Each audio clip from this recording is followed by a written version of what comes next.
হাজার লাখো মানুষের মধ্য থেকে বাছাই করে রব্বুল আলামিন আমাদেরকে এখানে হাজির হওয়ার তৌফিক দান করেছেন।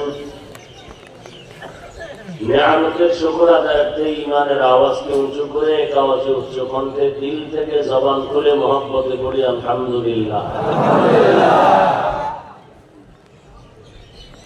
দরুদ ও সালাম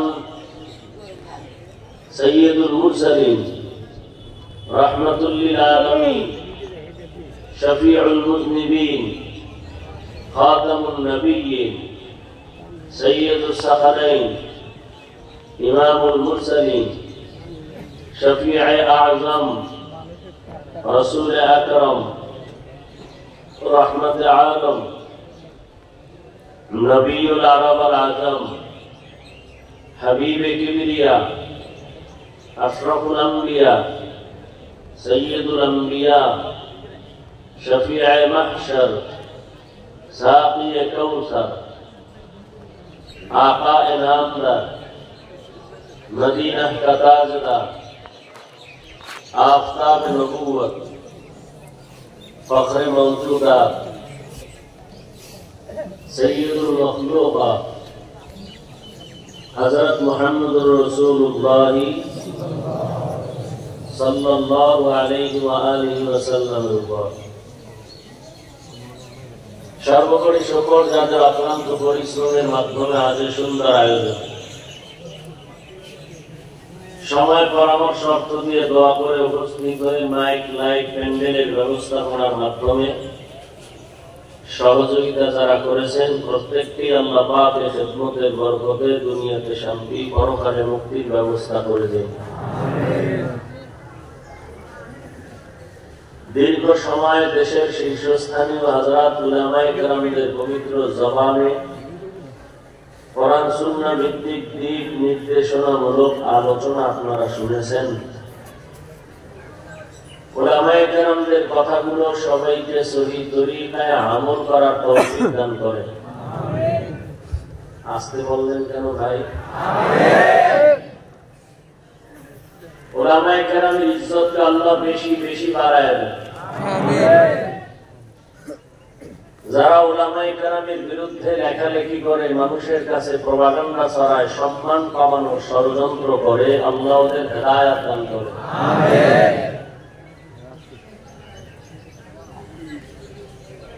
কিয়ামত পর্যন্ত এই জাতির কাছে আর এক সেকেন্ডের জন্য নবীজি আসবেন না দাওয়াত নিয়ে। কোন সাহাবায়ে কেরাম আর আসবেন, কোন আইম্মায়ে কেরাম আসবেন, বড় বড় আউলিয়ায়ে কেরাম আর আসবেন। কিয়ামত পর্যন্ত এই জাতির রাহবরি করবে, জান্নাতের পথ দেখাবে কোরআন সুন্নাহর আলোকে একমাত্র শুধুমাত্র কেবলমাত্র উলামায়ে আহলে হক। এজন্য সারা দুনিয়ার বিদিন বেঈমানরা পাগল করা হয়ে গেছে আলেমদের থেকে উম্মতকে আলাদা করার জন্য,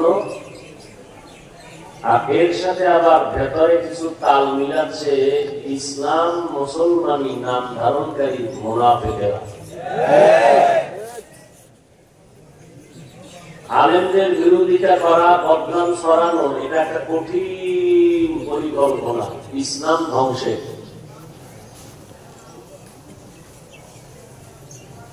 কারণ ওরা একটু দিয়েন না, বুঝেন না আপনি, তোমরা নতুন আসছো, তোমরা ফ্যামিলিটা আমার ফাইনাল করো নাই, মিক্সার মেশিন আনো নাই, সাউন্ড মিলাইতে পারো না, এইটো দাও কেন, মনিটরের সাউন্ড বাড়াও, বাইরের ম্যাচ সব বন্ধ করো, চিল্লাচিল্লি করেন, এত আবেগ কেন? প্রত্যেকটা বিষয় একটা আদব আছে, কথা বলার আদব আছে, বসার আদব আছে, হাত পা নাড়াচাড়া করার আদব আছে। মানুষের জীবনের সব থেকে পাওয়া হলো আদবের মধ্যে। যার আদব নাই ও মানুষটার দুনিয়াও বরবাদ, আখিরাতও বরবাদ। এটা একটা বেহেশতের বাগান। চিল্লাচিল্লি কি আছে জানে? আপনি ঠিক বললেও কি না বললেও কি, আপনার ঠিকে বলা কি আসে যায়? ফজর করেন নাই, জোহর করেন নাই, আসর করেন নাই, মাগরিব করেন নাই, আপনি মতো বেনামাজি, ঠিক বললে কি হবে আর না বললে কি হবে? লজ্জা শরম নাই না, আর হাসেন। আমি হাসির কথা বলছি, এটা হাসির প্যান্ডেল, হাসেন কেন?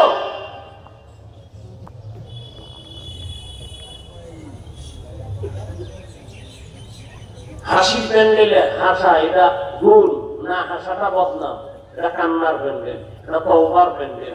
এখানে বসার সাথে সাথে দিলকে নরম কইরা আফসাপ সব বন্ধ। আল্লাহ তুমি নিয়ে আসছো, জোর করে আসতে পারি নাই, গুনাহ লয়ে ঢুকছি, গুনাহ থেকে তওবা করে ফিরতে পারি কিনা, এই পেরেশানি থাকলে সে হাসবে কেন? সে মোবাইল নিয়ে ব্যস্ত থাকবে কেন? সে পান খাবে কেন? গুড় খাবে কেন?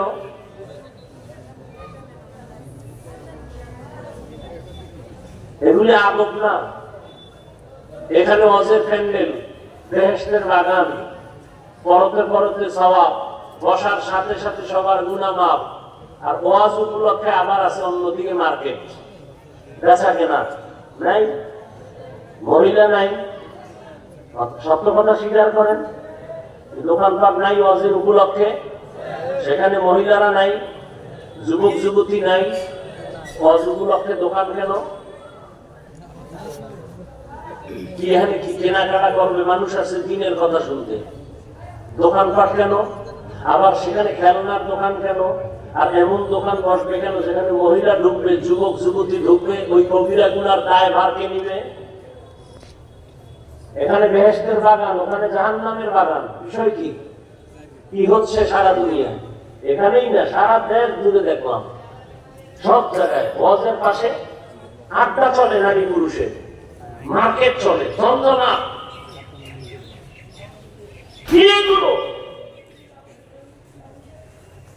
বাংলাদেশে একটা জায়গা আমি পেয়েছি, একমাত্র এক জায়গা, যেখানে লক্ষ লক্ষ লক্ষ মানুষ আল্লাহর দ্বীন নিয়ে আলোচনা করে শুনে। শত শত দোকান, খেলনার দোকান নাই, বেলুনের দোকান নাই, জিকির আজকার চলতেছে, দ্বীনের মায়ান চলতেছে, একটা মহিলা নাই, যুবতী নাই, একটা বাচ্চা মেয়েও নেই। এক জায়গা আছে বাংলাদেশে। কোথায়? কোথায় গিয়ে দেখো,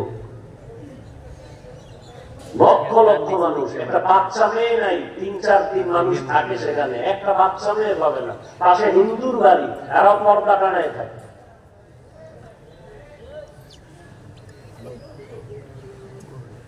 ওয়াজের পরে একটা বেলুন লয়ে বাড়ি যায়, বউকে কি আনছো? এই যে মোনাজাতে বেলুন কবুল করাই নিয়েছে। মানুষ এতটা নিম্নে চলে গেছে যা ভাষা নাই বলা। মোবাইল একটা আলগি দিয়ে ধরে রাখছে, দেখায় আমি বিদেশ থেকে মোবাইল নিচ্ছি, দেখো আমার।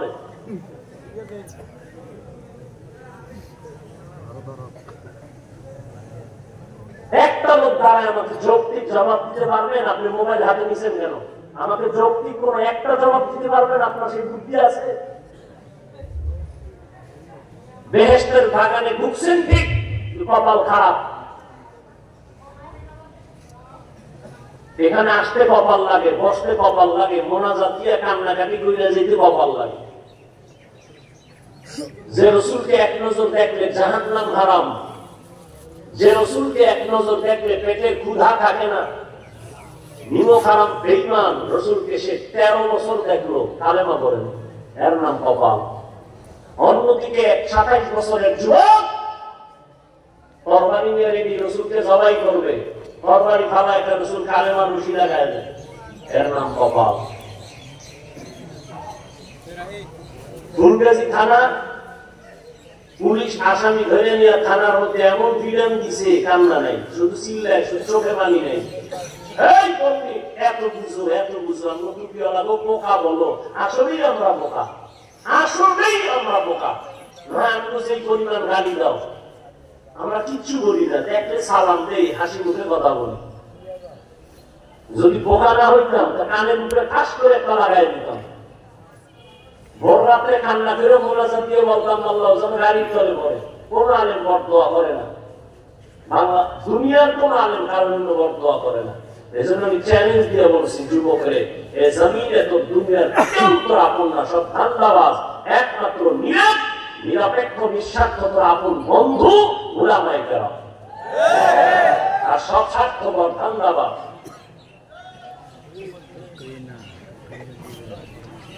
আসামির ভিড়াইতেছে, পুলিশে কান্দে না।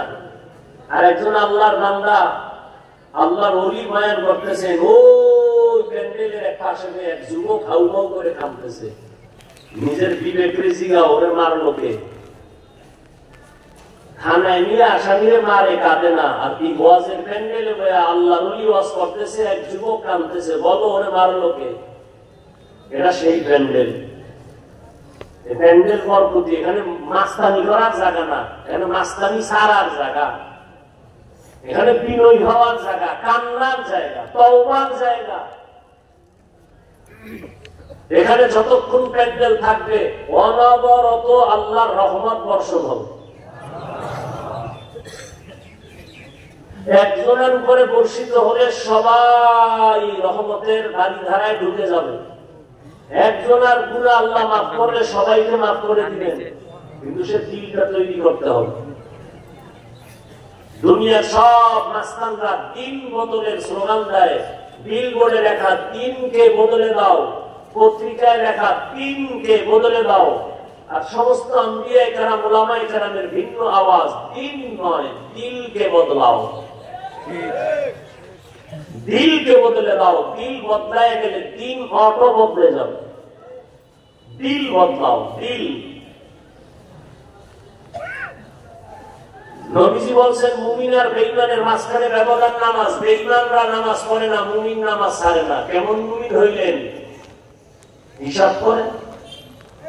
আজকে এখানে তাজা বসে আছেন, বয়ান শুনবেন, কাউকে হতে পারে না বিলাস।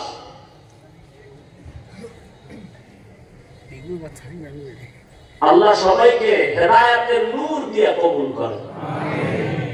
কথাগুলো আমার স্বার্থের জন্য বলছি, আপনাদের সাথে দুশ্মনী আছে সেইভাবে বলছি, একমাত্র জাহান্নাম থেকে বাঁচার নিয়তে বলছি। বিদায় বেলা কাপড় হবে দিনটা, তাও এক কালার আলাদা। কালার আলাদা, আমগো হুজুরদের কালার একরকম, আপনাদের আর এক রকম। কে হুজুর, কে হুজুর না, কে ধনী, কে গরিব, কে আলেম, কে মূর্খ, কে গোমরাইনে, কে গোলাম, কে মালিক, ব্যবধান নাই। সবার বেলায় তিনটা কাপড় কালার হবে সাদা। কাপড়ের উপরে লেখা থাকবে এমপি সাহেবের লাশ, টাকাওয়ালার লাশ, হুজুরের লাশ লেখা থাকবে। আজকে আমি বক্তা যত ভাব দেখাই না কেন, তুমি টাকার যত ভাব দেখাও না কেন, যেদিন সাদা কাপড়ে ঢুকবি সেদিন সব বাহাদুরি শেষ হয়ে যাবে। কোটি টাকার মালিক দেখো অভাব হয় না দূর, গরিব ঘুমায় আরাম করে মনটা বাহাদুর। ফেরাউনের লাশটা দেখো মিশর জাদু ঘরে, খায় না মাটি পোকা মাছি সবাই ঘৃণা করে। হৃদয় থাকিবে যার নম্রতা সদা, রহমত আসিবে সেথা প্রভুর আদা। বড়র বাড়াই থাকলে দিলে রহমতার বিনা, নিজেকে নিজে ছোট মনে করিও সাদা। উঁচু জমিন থেকে পানি নিচু জমিনে যায়, তেমনি খোদার রহমত আসে নম্রতা হৃদয়। ভোগবিলাসের বাড়ি গাড়ি পরে রবে সব, থাকতে সময় স্মরণ করো আল্লাহ আমার রব। দুনিয়াতে আসি বিদায় বেলা কাফন তিনটা, তাও এক কালার, এক কবরের সাইজ একটু আলাদা। এই এলাকার মানুষের কবর মনে হয় এক হাত বড় হবে, কবরের সাইজ এক। ও বুদ্ধিমানেরা, আঙ্গো বোকাদের কথা একটু শুনো, মানবা কিনা এটা তো তোমার এখতিয়ার। ভুল করার এখতিয়ার আছে সবার, ভুল ধরার এখতিয়ার সবার নাই। একটা উসুল বলে দিলাম, মনে রাখবেন, ভুল করার এখতিয়ার আছে সবার, কিন্তু ভুল ধরার এখতিয়ার সবার নাই। মা বাবা ভুল করছে, সন্তান তুমি উল্টা পাল্টা ব্যবহার করবা, অধিকার নাই, এখতিয়ার নাই।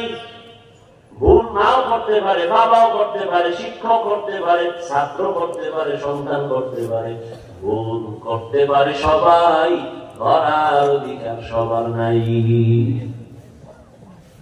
নামাজি ইমাম সাহেব ভুল করে না এই কথা পেন, কষ্ট হইলে মোরা যাবে। আর আপনাদের কষ্ট হয় কিনা এটাও আমি টের পাই আমার উঠলে, যদি উঠে বুঝবো যে কষ্ট হইতেছে আলহামদুলিল্লাহ রাব্বিল আলামিন শুরু শেষ, আর 1 বছরে মোলাকাত হবে না।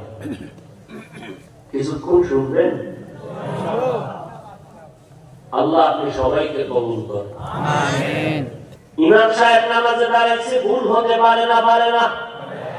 ইমাম মাইক কানে লাগায় কেরাত শুরু করছে, পাশে চায়ের দোকান আছে। চায়ের দোকানে কয়টা বেনামাজি বয়ে চার পান করে আর বিড়ি টানে, নামাজে যায় না। ইমামের তেলাওয়াত কানে আসতেছে। আল্লাহর কুদরতি পরীক্ষা, ইমাম সাহেব আলহামদুলিল্লাহর মধ্যেই ভুল করে ফেলেছে। বেনামাজি কি হচ্ছে না, একটা চায়ের কাপ ফালা একটা কমলো কি ইমাম সাহেব লোকমা দিয়ে লই, জানালা দিয়ে টাকা একটা ইমাম সাহেব করলেন কি দিছে লোকমা। মাসালা জানেননি, চায়ের দোকান আলা লোকমা দেওয়া হালাল না বেয়াদবি? লোকমা না বেয়াদবি? ওই বেনামাজির লোকমা দেওয়াও জায়েজ নাই, ওর লোকমা দিলে ইমাম সাহেবকে দেওয়াও জায়েজ নাই। কিন্তু ভুল হইছে, লোকমা দেওয়া লাগবে নি, কারা দিবে? মুক্তাদি মুসল্লিরা দিবে, মানে সব মুসল্লি একসাথে চিল্লে উঠবো না। একটা নিয়ম আছে, কি নিয়ম? ইমামের বরাবর পেছনে যোগ্য ব্যক্তি দাঁড়াবে, টাটকা সুক্ষর। এমন একজন ব্যক্তি পেছনে দাঁড়াবেন যে ব্যক্তি বুঝতে পারে ইমাম সাহেবের যে জবাব একটু যদি উল্টা পাল্টা হয় অর্থ উল্টায় যাবে, এটা বুঝার মতো মেধা নিয়ে ইলমওয়ালা পেছনে দাঁড়াবেন। 4 রাকাত নামাজের মাঝখানে গিয়ে ঝামেলা যদি হয়, তাহলে ইমাম সাহেব পেছনে আসবেন, যোগ্য ব্যক্তি পেছন থেকে গিয়ে নামাজ বাকিরা শেষ করবেন। বাহিরের কেউ লোকমা দেওয়া জায়েজ নাই, দিলেও নেওয়া জায়েজ নাই, এটা লোকমা না, এটা বেয়াদবি গাদ্দারি।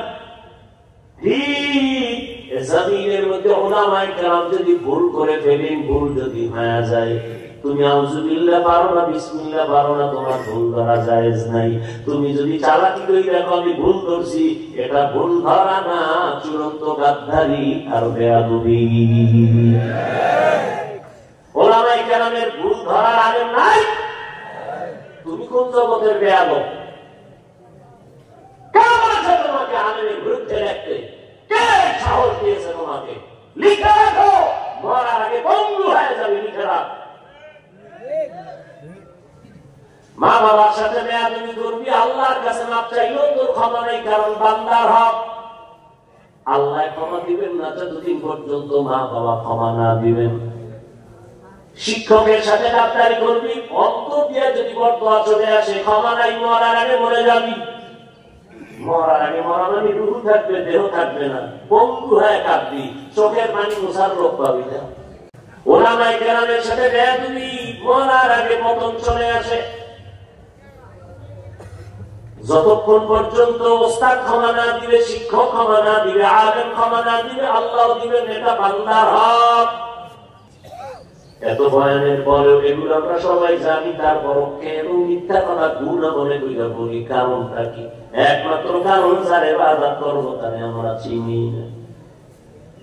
অথচ আপনার আল্লাহ, আমার আল্লাহ এক, নবী এক, কোরআন এক, কাবা এক, ধর্ম এক, কাফনের কালার এক, কবর এক, প্রশ্ন হবে কবরে 3টা, তাও এক।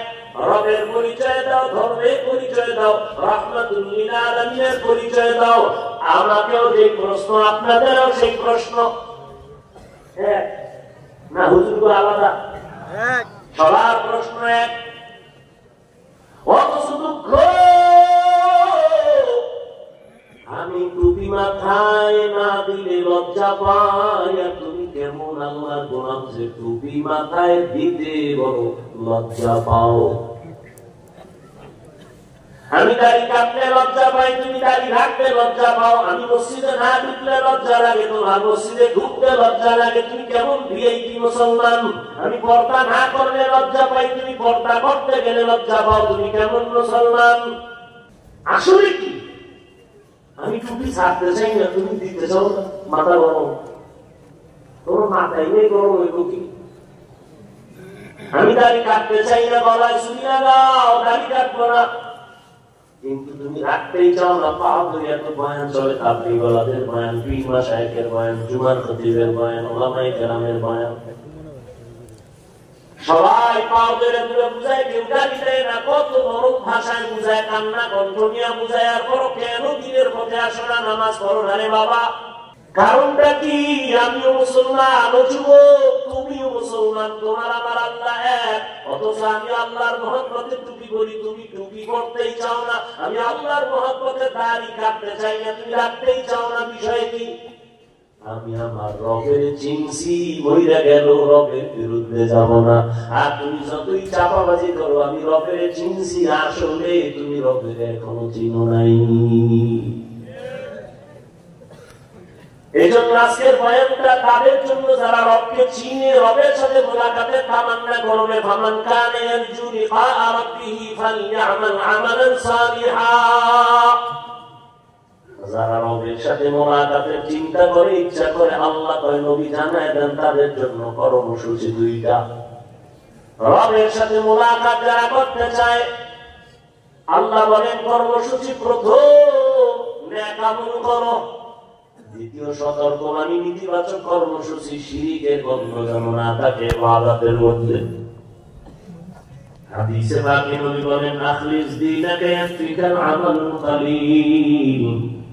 উম্মত তোমার ঈমান আকীদা পরিশুদ্ধ করে নাও, অল্প আমল জান্নাতে যাওয়ার জন্য যথেষ্ট হয়ে যাবে। আয়াতের মধ্যে তরজমায় যা পাইলাম আমল লাগবে নি, হাদিসের মধ্যে নবীর কথায় পাইলাম আমল লাগবে, তবে বেশি আমল লাগবে না, অল্প আমল, বেশি না অল্প। অল্প আমল করো, তবে ইখলাসের সাথে করো, আল্লাহর জন্য করো, খালিসান লিওয়াজহিল্লাহি তাআলা। তুমি আমল করো আল্লাহর জন্য, অল্প আমল তোমাকে জান্নাতের দরজায় বিনা হিসাবে পৌঁছায় দিবে। কিন্তু দুঃখ, আমল অল্প অল্প বলিও তো আমরা আমলই করি না। আবার এর মধ্যে আর একজনে ঘর করার মধ্যে আলু করা দিয়ে হুজুর করে, বেশি আমল লাগেই না। এমনি তো নাচনেওয়ালা বলি, আরো যদি ভাই ঢোলের বাড়ি, মানুষ এমনি আমল করতে চায় না, এর মধ্যে আবার বেশি আমল লাগে না, আমল করেই না, বেশি আমল লাগবে কি? অথচ আল্লাহ কোরআনের মধ্যে বলেন আমি মানুষ পাঠাইছি আমলের পরীক্ষা নেওয়ার জন্য। আল্লাযী খালাকাল মাউতা ওয়াল হায়াতা লিয়াবলুয়াকুম আইয়ুকুম আহসানু আমালা। আমি আল্লাহ মানুষকে পাঠাবার একমাত্র কারণ আমি আমলের পরীক্ষা নিব। বেশি কয় না, আমি দেখবো কারা ভালো আমল করে, বেশি আমল না। আহসানু আমালা বলেন নাই, বলছেন আহসানু আমালা। আমল বড় দামি একটা সম্পদ। জান্নাতীরা জান্নাতে ঢোকার পরে কোনো আফসোস অন্তরে থাকবে না। একটা আফসোস জান্নাতীরা করবে, আবার দুনিয়ায় পাঠাইতে আরো বেশি বেশি আমল কইরার পরে আসতাম। আমল সে জিন্দেগি বনতি হে জান্নাত ভি জাহান্নাম ভি। আমলের দ্বারাই মানুষ জান্নাত পাবে, আমলের কারণেই মানুষ জাহান্নামে যাবে। আমল মানে কাজ। এই আমলটা আবার দুই ভাগে ভাগ করা, পদ আমল আর নেক আমল। ফরজ, ওয়াজিব, সুন্নাত, মুস্তাহাব এগুলো নেক আমল। গুনাহে সগীরা, কবিরা, শিরক, বিদআত, কুফর এগুলো সব হলো বদ আমল। আবার এই বদ আমল দুই প্রকার, ফাহশা আর মুনকার। ইন্না সালাতা তানহা আনিল ফাহশাই ওয়াল মুনকার ওয়া লাযিকরুল্লাহি আকবার। আমল করি ওরে মুমিন, আমাকে একটু জবাব দেন। সাহাবায়ে কেরামের মতো দামি কোন মুফতি সাহেব আছেনি? এই মোনাজাতটা দিয়েই ভালো, ডিস্টার্ব করেন, ক্ষতি আপনার হবে, আমার না। এরে আল্লাহর বান্দারা, সাহাবায়ে কেরামদের থেকে বড় মুফাসসির কেউ আছে? বড় মুহাদ্দিস? তারা তো অনেক বড়, তাকওয়াওয়ালা, ইখলাসওয়ালা। ঠিক বলেন, তারা তাহাজ্জুদ করছেননি? বলেন বলেন। ইশরাক করছেননি? আউয়াবিন করছেননি? আমার দিকে জিহাদের ময়দানেও তারা গেছেন, ব্যবসাও করেছেন, চাকরিও করেছেন, সন্তানের হক, স্ত্রীর হক সব আদায় করছেন, আবার সারা রাত নামাজে কাটাইছেন। আল্লাহ তাদের এমনি এমনি জান্নাতের সুসংবাদ দেন নাই। আল্লাহ কতটা রাজি হইয়া তাদেরকে জান্নাতের টিকিট পাঠায় দিলেন। জান্নাতের টিকিট হাতে পাইয়াও জীবন ভর কান্নার আওয়াজ। রহমতের নবী বলেন, আমি আয়েশা রাদিয়াল্লাহু আনহার হুজরায় ঘুমায় গেলাম, আমার চোখ বন্ধ যদিও কিন্তু আমার অন্তর ঘুমায় না। আমার মাথার শিওরেই তো মসজিদে নববী, ছোট মসজিদ। হঠাৎ করে রাতের গভীরে শুনি কান্নার আওয়াজ। কে কান্না করে? আমি ঘুম থেকে উঠলাম, নজর করে দেখি দুনিয়ার ভিন্ন কেউ না, জান্নাতের 1 নাম্বার সাহাবী আমার আবু বকর নামাজে দাঁড়ায় কাঁদতেছেন। জান্নাতের টিকিট পাইয়া আবু বকর আপনি নামাজে কেন কাঁদেন? ইয়া রাসূলুল্লাহ, আল্লাহর আদালতে কেমনে দাঁড়াবো সেই ভয় আমি কান্না করি। জান্নাতের টিকিট না পাইছেন? ইয়া রাসূলুল্লাহ, জান্নাতের টিকিট যে আল্লাহ দিয়েছেন খুশি হইয়া। আমার ভয় লাগে না জানি কোনো অন্যায় হইয়া যায়, আর আল্লাহ যদি বেজার হয় টিকিটটা ক্যান্সেল করে দেয়, আমার উপায় কি হবে? কিয়ামতের ময়দানে সব মানুষগুলো উলঙ্গ দাঁড়াবে, নারী পুরুষ সবই উলঙ্গ। এমন ভয়ঙ্কর অবস্থা হবে, নবীরা পর্যন্ত যাদের গুনাহ নাই তারাও কান্না করবেন, আল্লাহ কি উপায় হবে আমার? তাদের এত সুন্দর তাকওয়া, ইখলাস, নামাজ এত সুন্দর, তেলাওয়াত এত সুন্দর, তাদের রোজা এত সুন্দর আমল, এরপরেও তারা যদি কান্না করেন, আপনার আমার তো নামাজ নাই, রোজা নাই, তেলাওয়াত নাই, টুকটাক যা করি আপনাদের দেখানোর জন্য করি। ধরুন আপনারা আমরা বুজুর্গ হন, একা একা যখন নামাজে দাঁড়াই তখন গেঞ্জি করি, জামাও করি না। আমাকে আমি বলছি, আপনি আপনাকে বলেন। 10 রাকাত নামাজ পড়তে আমার 3 মিনিট লাগে না মানুষের সামনে, কত আস্তে আস্তে নামাজ পড়ি। 4 রাকাত নামাজে 6 মিনিট চলে গেল। এই নামাজ তো আমার আল্লাহর জন্য হয় নাই, তেলাওয়াত তো আল্লাহর জন্য করতে পারি নাই, নাজাতের কোন রাস্তাই তো পাইলাম না। সাহাবায়ে কেরামের তুলনায় তাহলে তো আমগো গলায় রশি লাগায় চিল্লানো দরকার, আল্লাহ মাফ করে দাও। অথচ কপাল বড় খারাপ, নিজেও কাঁদে না, কেউ যদি মুনাজাতে কান্না করে তাও পছন্দ করে না। এমন নিমো খারাপ কপাল পড়া নাই? নিজেও নামাজ পড়ে না, অন্য নামাজ পড়ে তাও পছন্দ করে না। নিজেও দাঁড়িয়ে রাখে না, অন্য দাঁড়িয়ে রাখলে তাও পছন্দ করে না। নিজেও টুপি পরে না, নবীর আদর্শের টুপি নিজেও পরে না, অন্য পরলে পছন্দ করে না। নবীর আদর্শে নিজেও পাগড়ি পরে না, অন্য পাগড়ি লাগায় পছন্দ করে না। আল্লাহর মহব্বতে কেউ জিকির করে, নিজে করে না, অন্য করে তাও পছন্দ করে না। নিজেও পর্দা করে না, অন্য পর্দা করলে তাও পছন্দ করে না। নিজেও হালাল ভাবে খায় না, অন্য যদি হালাল খায় সহ্য করতে পারে না। এমন বেঈমান, এমন নিমক হারাম আছে না নাই? অভাব নাই। আমি নামাজ ছাড়তে চাই না, আপনি নামাজ পড়তে চান না, বিষয় কি? অথচ আপনিও দাবি করেন মুসলমান, আমিও দাবি করি মুসলমান। আসলে জাহান্নামের ভয় নাই, আল্লাহর আদালতে দাঁড়ানোর ভয় ধরে নাই। এজন্য নেক আমল আর আমল বেশি লাগবে না। একটা আমল যদি ইখলাস নিয়ে করো, জান্নাতের দরজা খুলে যাবে। ঘটনাটা আমি সব জায়গায় বলি, আজও আপনাদের রিপিট করে শোনাচ্ছি। এটা কেচ্ছা বলি, কেচ্ছা কি বলবো কথা না। তুমি ফেসবুকে লেখো, আমি কিচ্ছা কাহিনী করি, আমি নিজেই বলতেছি। তোমার বলার কি দরকার? তোমারটা আমি বলতেছি। আমরা কেচ্ছা কাহিনী ওয়াজ করি, এটা কি নতুন? তো কেচ্ছা কাহিনী ওয়াজ করি, আইসো কেন ওয়াজ শুনতে? জানো না কেচ্ছা কাহিনী ওয়াজ করি? আসো কেন? এতগুলো মানুষ আসছে কেন? রাত্র 12টা পর্যন্ত বসে রয়েছে কেন? এটি লাগিলে দিদা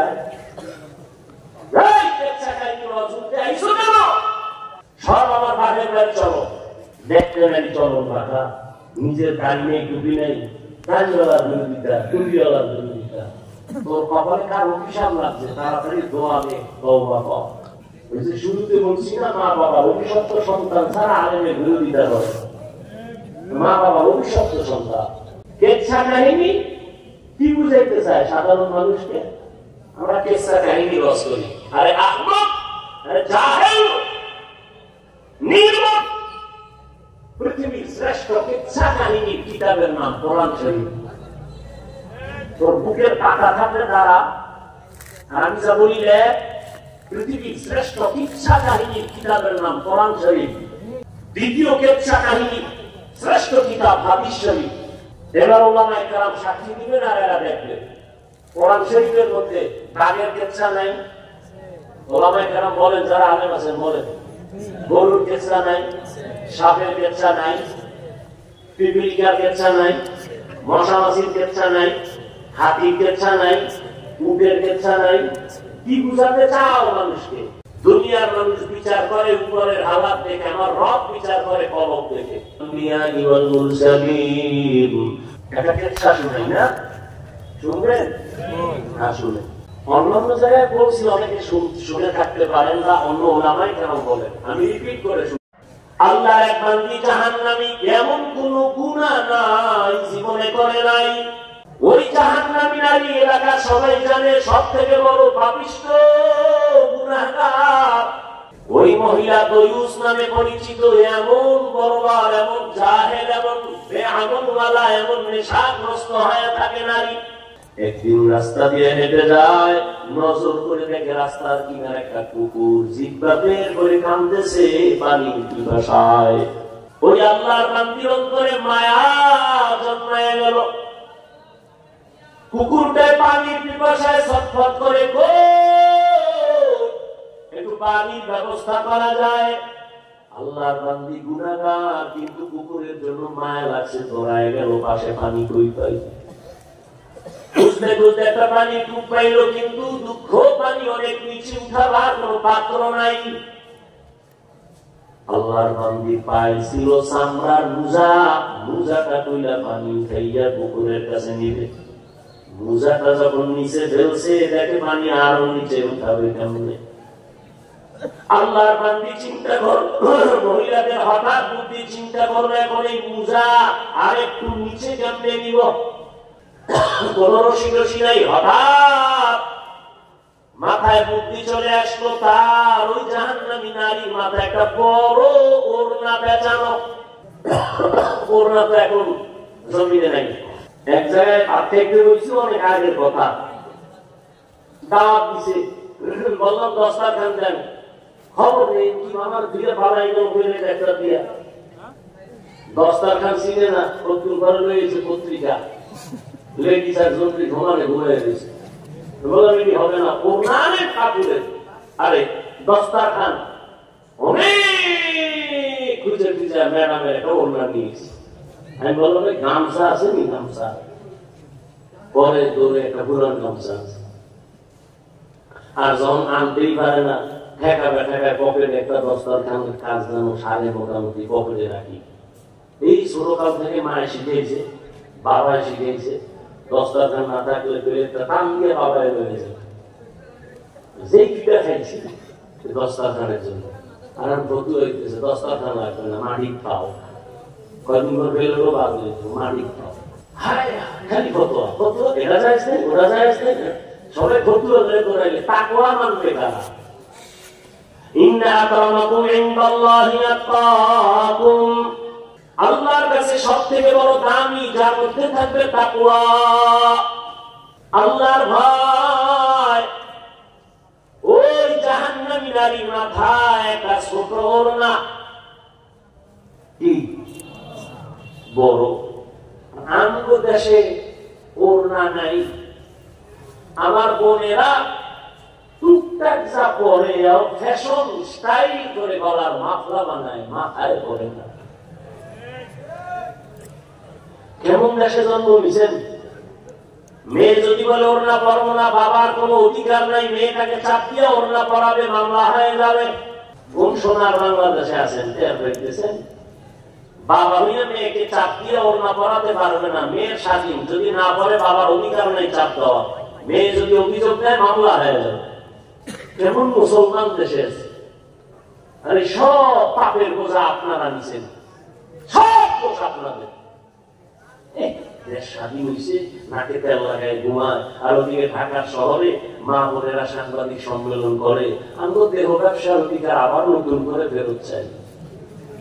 আর ফ্যামিলির মানুষ নাকে তেল লাগায় ঘুমায়, হাসবেন না, আমার খুব জিদ নিয়ে কথাগুলো বলতেছি, নাকে তেল লাগায় ঘুমায়, দেশ স্বাধীন। কিসের স্বাধীন? মুসলমানের বাচ্চা ঘুমাবে স্বাধীন যেদিন ইসলামের স্বাধীন হবে। মুসলমান সন্তান সেদিন ঘুমাবে যেদিন এদেশের কোরআনের বয়ান চলবে। প্রত্যেকটা পরতে পর্বতে, বাড়িতে, ঘাটে, সব জায়গায় কোন সুৎখর বেনামাজি বেয়াদব থেকে অনুমতি নিতে হবে না।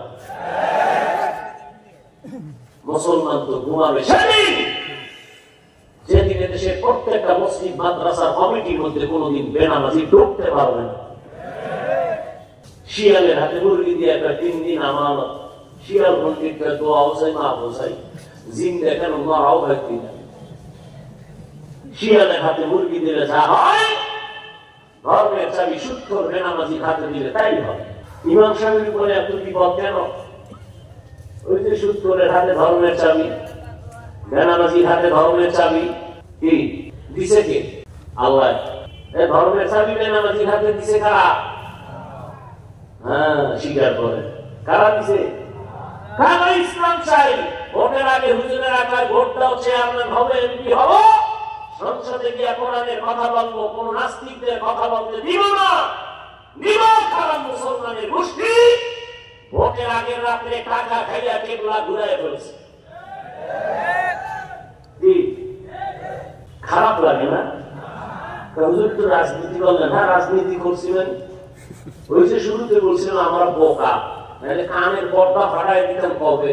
হুজুরেরা এত সভ্য না হয়, হুজুর ধাক্কা তো দেখো মাঝে মাঝে, এটি যদি বাস নিয়ে খালি বাইরে শুরু করে, উপায় আছে একটা বেনামাজি সুদ করে? আল্লাহ রসুলের আদর্শ এদেরকে দিচ্ছেন, এরা রসুলের আদর্শ নিয়ে চলে, গালি শুনে জবাব দেন। এটা রসুলের আদর্শ। আল্লাহ হেদায়েত দান করুন।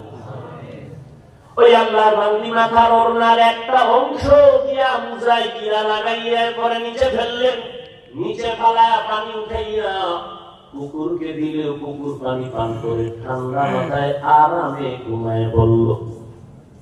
রহমতের নবী বলেন, সাহাবায়ে কেরাম, ওই মহিলা কুকুরটাকে পানি পান করানো মাত্র গায়ে দিয়ে আওয়াজ, কে যেন ডেকে বলে, রে নারী, জীবনে যত গুনাহ করছো, এই একটা ভালো কাজের কারণে তোর জীবনের সব গুনাহগুলো মাফ হয়ে গেছে। আতিনা ফি দারে দুনিয়া না হাসান, আতিনা ফি দারে উকবা না হাসান, ইয়া গিয়াসাল মুস্তাগীসিন ইহদিনা লিফতিখারা বিলউলুমি ওয়াল গিনা। সাহাবায়ে কেরামদের যদি কান্না থাকে, আপনার আমার কি পরিমাণ কান্না উচিত? অথচ চোখে পানি নাই, মোনাজাতে অনেকে কাঁদে, আমার চোখে পানি নাই। ও আমার কলিজার যুবক, একটু আগেই বলেছিলাম নবীজির ভবিষ্যৎ খুশির কথা। যুবকেরা উপকার করেছে, বুড়ারা বিরোধিতা করেছে।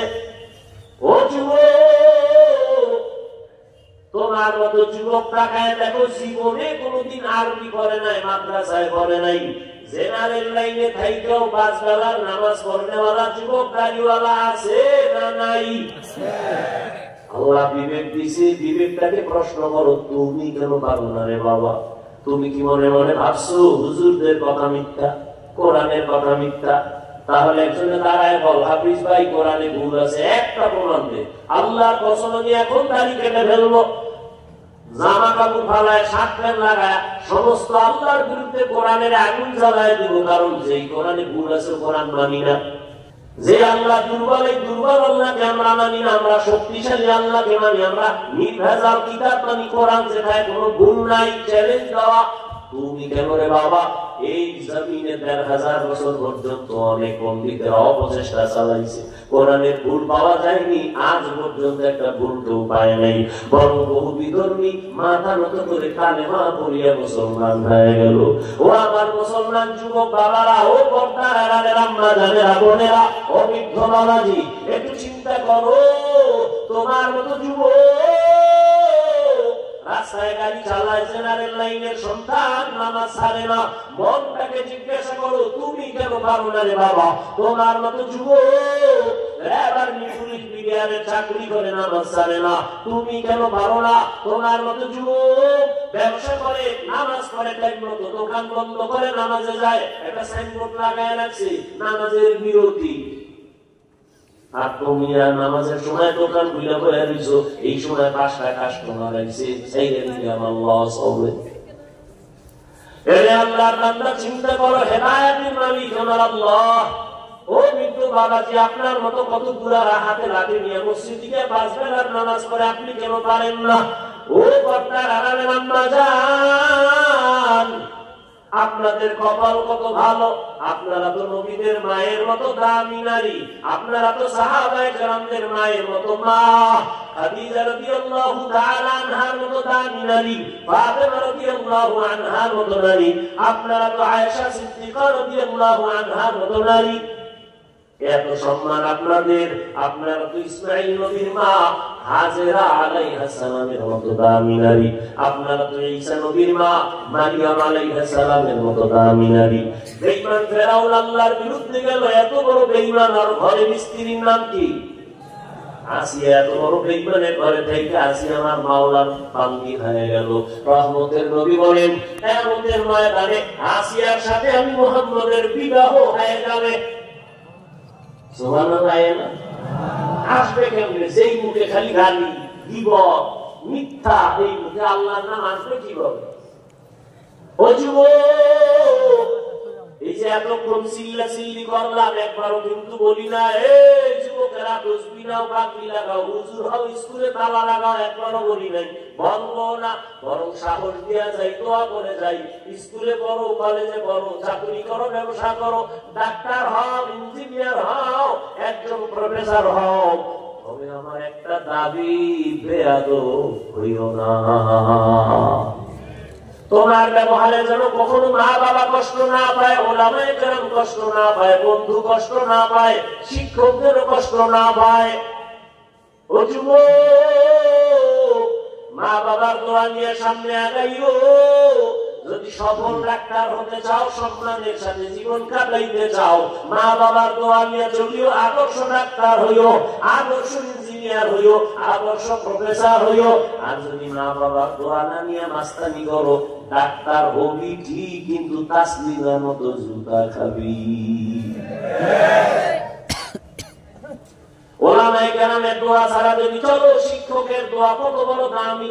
আব্বা আম্মা আমাকে কান্না কইরা দোয়া করছেন, আল্লাহ আমারে মানুষের রাস্তায় নিছেন, কিন্তু এই চেয়ারে বৈশা বয়ান করা আমার আম্মাই শিখায় নাই, আমার আব্বাই আমারে শিখায় নাই। হাতে ধইরা ধইরা রাত দিন কষ্ট কইরা ধইরা আমার উস্তাদ আমারে বয়ান শিখাইছেন, আমারে কলম দিয়া লেখা শিখাইছেন, চক দিয়া সিলেটে লেখা শিখাইছেন। অতএব মা বাবার দোয়াও যেমন সফলতার বুঝি, আমার শিক্ষকের দোয়াটাও আমার জন্য সফলতার বুঝি। ঠিক আবার বিপরীত লাইনে, মা বাবার বর্তমান জীবনের একটা আগুন, শিক্ষকের বর্তমান জীবনের একটা আগুন। রাস্তায় চলি কত পাগল মাঝে মাঝে দেখি, ল্যাংটা অর্ধুলঙ্গ, কিন্তু আরবিতে কথা কয়, ইংলিশে কথা কয়। চিন্তা করে গেলাম, পাগলে কি আবার ইংরেজি শিখলো কোথায়, আরবি শিখলো কোথায়? একা একা ভেবে ভেবে জবাব বের করলাম না। ও পাগল হয়, কোনদিন ইংলিশ শিখে নাই, আরবি শিখে নাই, কিন্তু মাদ্রাসায় ভালো ছাত্র ছিল, বেয়াদবি দুইটা পাগল হয়ে গেছে। স্কুল কলেজের ভালো স্টুডেন্ট ছিল, বেয়াদবি করার কারণে রাস্তার পাগল হয়ে গেছে। এরকম দুই একটা পাগল ভালো শিক্ষিত পাগল হয়ে গেছে, দেখছো নি? আরো কর, আরো চালাকি কর, দেখ তোর লঙ্গি কবে ধরে কর, আরো মাস্তানি, শিক্ষকের সাথে বেয়াদবি কর। কোন দুনিয়ায় না? ছাত্ররা শিক্ষকের গলায় জুতা পরায়। মোহাম্মদের উম্মতেরা শাসন এলে জায়গা খারাপ হতো, জায়গা ঘুমের ঘরে দেখতেছে তুই সুগারের চেহারা হয়ে গেছে, উৎপাত চেহারা হয়ে গেছে, তুমি মোহাম্মদের উম্মত হইছো, এই জন্য নবী আবদার জানাইছে আল্লাহ আমার উম্মত যত গুনাহ করুক চেহারা ভালো লাগবে না, জায়গা কাম করো, জায়গায় চাক্কার পরে মাথা চলে যাওয়া উচিত। আর যায়ও তো দুই একটা, সকালবেলা বাইক নিয়ে বাইরেছে, বাইক আম্মু একটু ফুলগাছি বাজারে যাই, আমি কখন আধা ঘন্টা 2 ঘন্টা পরে টেলিফোন আসতেছে লাশ লয়ে যাও, লাশ কি মিথ্যা বলতেছি? যুবকরা তুমি জীবনে কোন ওয়াজ মানো আর না মানো আমার দাবি নেই, তবে আমি আল্লাহর জাতের কসম খেয়ে একটা কথা বলি, এটা মাইনো, জীবন অনেক সফল হবা। তোমার আমি হুজুর হইতে একবারও কিন্তু বলি না, তুমি ডাক্তার হও, ইঞ্জিনিয়ার হও, প্রফেসর হও, তবে একটা বলে যায় শেষ কথা, জীবনের আমার জীবনের যত বয়ান করছি আর করবো মূল কথাই এখন বলতেছি, মা বাবার দোয়া নিস, জীবন সফল হবে। যদি দোয়া নিতে নাও পারো, অদা কর, শপথ কর, অঙ্গীকার কর, জীবনে বড় দোয়া নিবি না। মা বাবা দোয়া নাও, যদি নাও পারো ওয়াদা করো, অঙ্গীকার করো, জীবনে মা বাবার বড় দোয়া নিব না। শিক্ষকের দোয়া নিবনে ছাত্র, যদি শিক্ষকের দোয়া নিতে নাও পারো ওয়াদা করো, অঙ্গীকার করো, বেয়াদবি করে বড় দোয়াটা নিবা না। ওলামায়ে কেরামের দোয়া নিও, যদি নাও পারো ওয়াদা করো, ওলামায়ে কেরামের থেকে বড় দোয়া নিবা না, এমন কাজ বেয়াদবি করবা না। দেখবা ডাক্তার হইলেও তোমার জীবনটা ধন্য হবে, মানুষ মাথায় জ্ঞান আসবে, মরিয়া গেলে তোমার নামে সুন্দর ইতিহাস লেখা হবে। তুমি শুধু ভুলগাজির ডাক্তার কেন, বলে আদর্শ নিয়ে চরিত্র ভালো রেখে যদি ডাক্তার হইতে পারো, ভুলগাজিরা পুরা দুনিয়া তোমাকে চিনবে। মা বাবার দোয়া নাও, শিক্ষকের দোয়া নাও, আলেমদের দোয়া নাও, চরিত্র ঠিক রাখো, মোবাইল ছাড়ো। এই চরিত্র নষ্ট হলে জীবনে তুমি একেবারে পৃথিবীর শ্রেষ্ঠ জ্ঞানী হলো, তোমার সব জায়গায় ধিক্কার এই চরিত্রের কারণে। চরিত্র মানুষের অমূল্য সম্পদ। তওবা করো পেছনের গুনাহ থেকে, আল্লাহকে মনে মনে ডাকো, হে আল্লাহ জীবনে তো অন্যায় কম করি নাই, শয়তানের ধোঁকায় পড়ে কত নামাজ ছাড়লাম, কত দাড়ি কাটলাম, কত গুনাহ করলাম। ও আল্লাহ এই বয়সে চোখের সামনে কত যুবক লাশ হইয়া কবরে চলে গেল, পানির নিচে যুবকের লাশ, গাড়ির নিচে যুবকের লাশ, ঘুমের বিছানায় যুবকের লাশ। ও যুবক ঘুমের মধ্যে মরিয়া যায়, এই কথাটা যদি অন্তরে আসতো, গানের তার লাগায় ঘুমাইবি না। অনেকে রাতের বেলা গানের তার গানে লাগায় শুনতে শুনতে ঘুমায়। যদি একটু চিন্তা করতো, আজরাইল যদি রাত্রে আইসা আমার রুহটা নিতে চায়, আইসা যদি দেখে গানের তার কানে লাগানো, কি উপায় হবে?